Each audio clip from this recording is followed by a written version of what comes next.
I was what you might call a precocious child.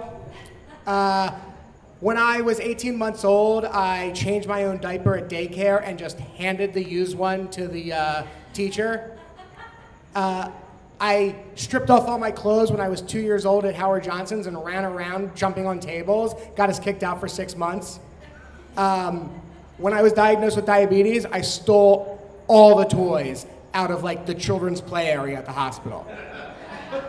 But when I was 7 years old, it was a year after I'd gotten diabetes, and for the first little while, my parents were spoiling the shit out of me. Anything I wanted, they would just get me. It was great. I don't know. I still had diabetes. And, okay, who remembers, anybody here know the store Strawbridge and Clothier? Well, that's where we shop for clothes. That's like where my mom took us. And we were there, she was shopping for a dress for a wedding, and I begged her. It's like, Mom, I want these Umbro shorts. They were really cool in the 90s. My brother had a pair of them. He also played soccer. I did not. And she, for whatever reason, this is where she chose to draw the line. She drew the line at the Umbro shorts.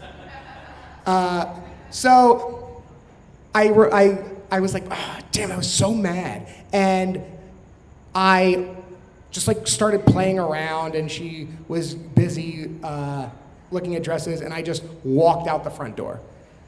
And there was a Chuck E. Cheese in the same complex. So I walked into that Chuck E. Cheese, and I was just playing with all these kids that were a birthday party. Well, that birthday party decided they were gonna leave. So I left with them. Now, the reason I left with them is because the guy the kid whose birthday party it was lived down the street from us. His name was Matt Resch, and we never hung out with them because they were very Christian and we were very Jewish, and we just don't do that sort of thing. So, but they were all really nice. I knew some of the kids from school, so we all walked outside, and they had a big 15-passenger van, and I just got in with them and went back to their house. And I was playing, I was hanging out with them. I had bacon for the first time and ruined me. Now I was diabetic, so I didn't get a lot of sweets, and I just ate the cake. I ate all the cake. It was dangerous.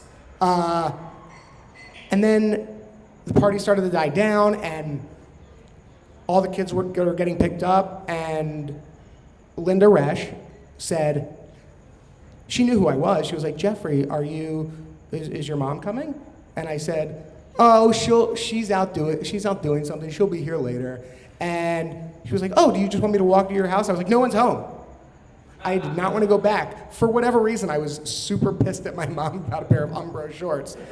And finally, we all decided to have dinner, and they made salmon and macaroni and cheese, and it was the first time I'd had any macaroni and cheese other than the kind my grandmother makes, which is baked with breading and tomato sauce. And this was not as good as my grandmother's. And at that point, I was just like, can I be excused? And I got up and I walked out of the house and started to walk home. When I got home, there were 10 police cars at my house. My mom was screaming to them to put out an Amber Alert, which they had put out hours ago. I was 5 houses away. I walked up to my mom. My mom ran up to me, grabbed me by the shirt, pulled me into her, and just started kissing my face. She's like, Jeffrey, you worried us so much. How could you do this? Why would you do this? I was like, wanted the Umbro shorts and you didn't get them for me. I later found out my mom had gotten me the Umbro shorts, but not on purpose. My mom, in her fury to find me, ran out holding the Umbro shorts,